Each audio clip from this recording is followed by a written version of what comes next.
नरेंद्र मोदी चाहें तो हालात ऐसे पैदा हो सकते हैं कि सारे का सारा यूरोप एशिया है, लेकिन सिर्फ एक बंदा कर सकता है, उसका नाम है नरेंद्र मोदी, बस। मेरा मैसेज मेरी सरकार का एक विजन स्टेटमेंट होता है।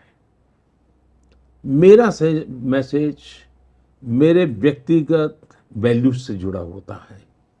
मेरा मैसेज मेरे कमिटमेंट से जुड़ा होता है। आज भारत इस खित्ते की नहीं बल्कि इस दुनिया की सुपर पावर बनने जा रहा है। Fastest growing economy, fastest growing stock market, fastest growing ecosystem, fastest growing real estate market. तो अब ये सूरत हाल है उस इंडिया की जो एक दिन बाद हमसे आज़ाद होता है। और पाकिस्तान कहाँ खड़ा है। आप ऐसी खौफजदा कौम है कि जरा जरा सी बात पे डर जाते हैं और आपके पास सोल्यूशन नहीं होता। ये नरेंद्र मोदी पे एक बहुत बड़ी एक आप समझ लें कि एक जिम्मेदारी आ गई है। मैं ज़ाती तौर पे समझूंगा जिम्मेदारी है। वो क्या है कि अगर वो चाहते हैं कि साउथ एशिया तरक्की करे सारा, तो हालात ऐसे पैदा हो सकते हैं कि सारे का सारा यूरोप एशिया है।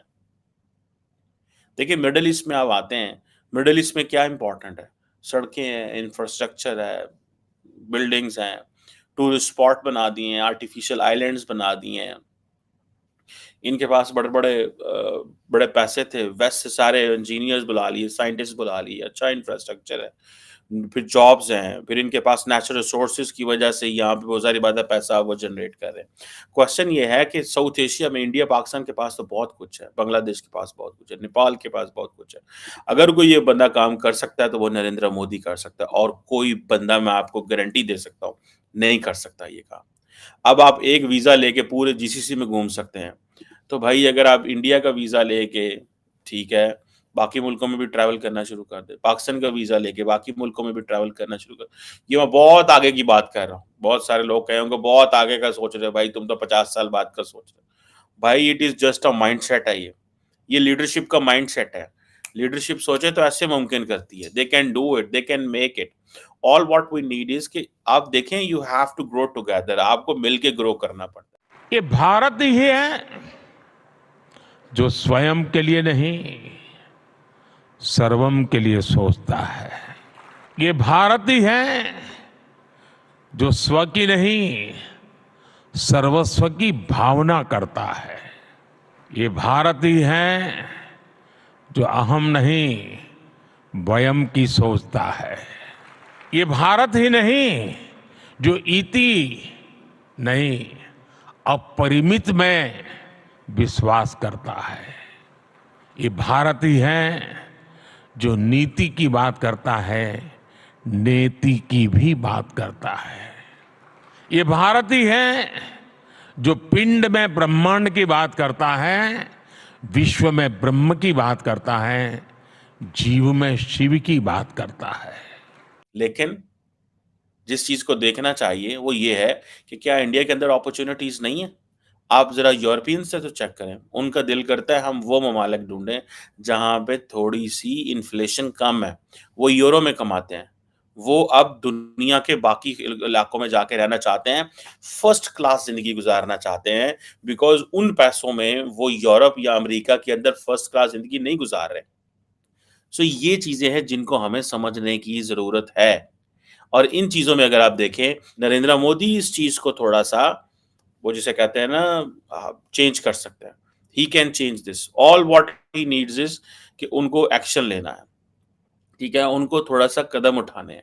हम लोग बाहर की इन्वेस्टमेंट जो पाकिस्तान में लाते हैं, तो हमारे पाकिस्तान के इन्वेस्टर इतने कैपेबल हैं और इतनी उनके पास सरमाया है जो उन्होंने बाहर रखा हुआ है, लेकिन वो पाकिस्तान इसलिए नहीं लाते कि यहाँ से हमारे इदारे एक्टिव हो जाएंगे, नैब एक्टिव हो जाएगा, इसलिए वो अपना सरमाया बाहर रखते हैं। ये जो चीज़ें हम सेल आउट कर रहे हैं बाहर के मुल्कों को या उनकी इन्वेस्टमेंट ला रहे हैं, वो फॉर द टाइम बीइंग तो इन्वेस्ट करेंगे और उसके बाद जो है हमारे पास पैसा आ जाएगा, डॉलर आएगा, लेकिन इसके बाद क्या वो जब प्रॉफिट लेके जाएंगे तो डॉलर हमारे जाएंगे नहीं, नहीं बाहर? हम क्यों नहीं इस तरह फैसिलिटेट करते कि बाहर से हमारा लोकल इन्वेस्टर जो है बाहर से अपना पैसा डॉलर की सूरत में पाकिस्तान लाए और यहाँ पे इन्वेस्ट करें, हम उसको सिक्योर करें। तुम्हारे बाद फिर वही शुफ और ये नौसरबाज जितने तुम्हारे हैं, तुम हो ही इसी काबिल कि तुम्हें फूके मार मार के जो है ना दुनिया से ही बर्बाद कर दें, तुमसे पैसा लेके यहाँ प्लॉट ले और तुम्हें जन्नत का प्लॉट। तुम लोगों को ऐसे ही लोग रास हैं, तुम्हें साइंस से क्या लेना देना, इल्म से क्या लेना देना, दिमाग से क्या लेना देना, बस तुम इसी चीज में लगे रहो और इसी चीज ने हमें यहाँ तक ले आया और ये हमारी बर्बादी का सबब बनेगा। जी, आपकी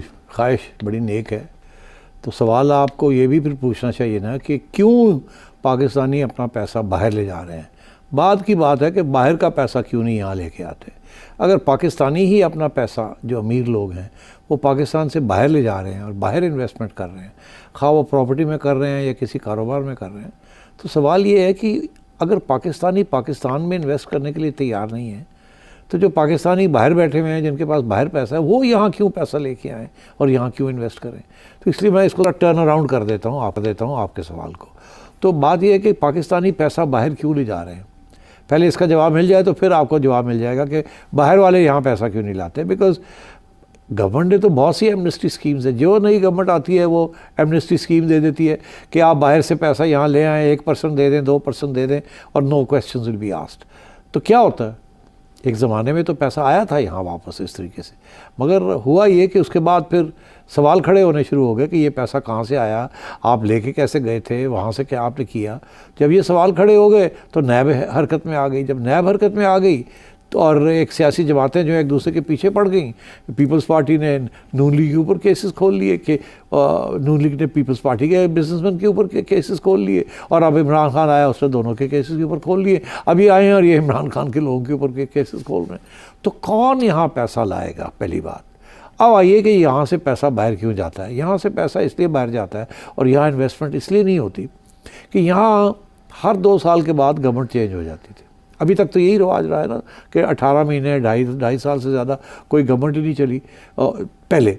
और अगर गवर्नमेंट चलती भी है 5 साल, जो कि जैसे जरदारी साहब के ज़माने की गवर्नमेंट चली, और नवाज शरीफ साहब की भी पिछली गवर्नमेंट 5 साल चली, मगर के जरदारी साहब के भी एक प्राइम मिनिस्टर की छुट्टी करा दी गई और नवाज शरीफ साहब को भी छुट्टी करा दी गई। तो ये बात ये है कि कोई पॉलिसी नहीं फिर रखती ना। जो नया बंदा आता है वो नई पॉलिसीज़ करता है, जो पुरानी पॉलिसीज़ है उनकी गारंटीज़ जो हैं वो हवा में चली जाती है, वो फाड़ दी जाती हैं।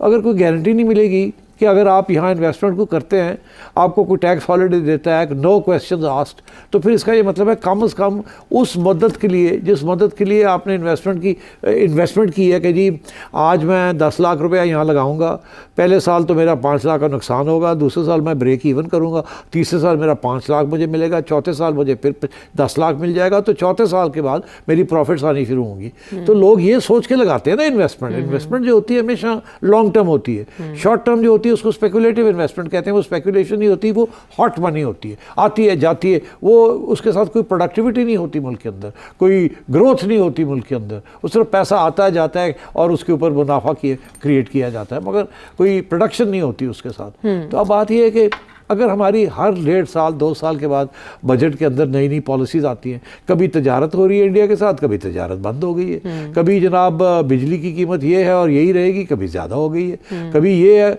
और पता ही नहीं होता कि जी अगली हुकूमत आएगी या यही हुकूमत 6 महीने के बाद अपनी पॉलिसी चेंज कर देगी। तो कौन यहाँ इन्वेस्टमेंट करेगा? कोई नहीं करता ऐसे इन्वेस्टमेंट। सबसे बड़ी प्रॉब्लम यही है, lack of political continuity and lack of political stability और लैक ऑफ इकोनॉमिक पॉलिसी।